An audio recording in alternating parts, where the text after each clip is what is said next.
សួស្តីអ្នកនរគ្នាថ្ងៃនេះខ្ញុំមានវីដេអូមួយទៀតចែករំលែកអំពីរបៀប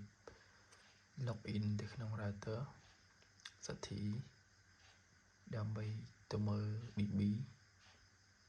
ឬចរន្តខ្សែរបស់ optic របស់យើងល្អឬមិនល្អតើវានៅដកប្រមាណអញ្ចឹងអំពីដំបូងយើងធ្វើការភ្ជាប់ Wi-Fi របស់យើងសិន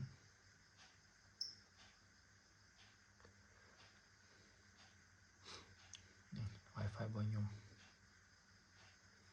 អូខេអញ្ចឹងយើងភ្ជាប់ប្រយោជន៍យើងត្រូវមានកម្មវិធីមួយកម្មវិធី Firefox នេះ Firefox នេះបងប្អូនគាត់ add YouTube មួយហើយយើងคลิกវាពីរដងមកយើងបើក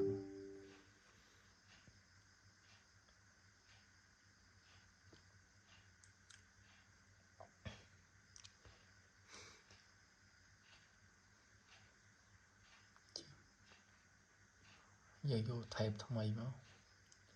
ហើយយើង search កន្លែងនេះយើងដាក់លេខ192.168.0.1ធម្មតាចុច enter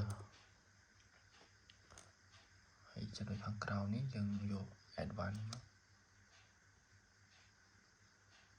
ហើយយើង scroll ចុះក្រោមបន្តិចយើងយកខាងនេះ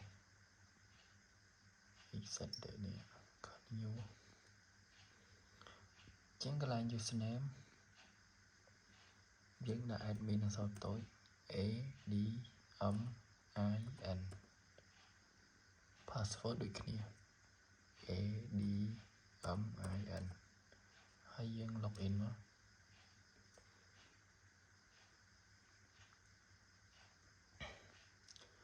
ចង់ save ក៏បាន not ក៏បានចឹងខ្ញុំ save តមកទៀតយើងចុចពេល advanced setup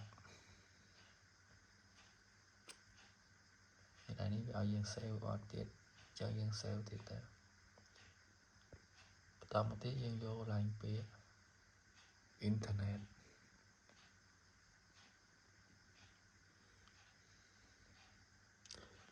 ចឹង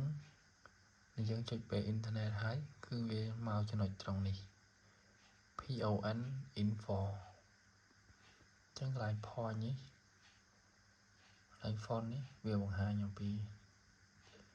DB របស់កាប optic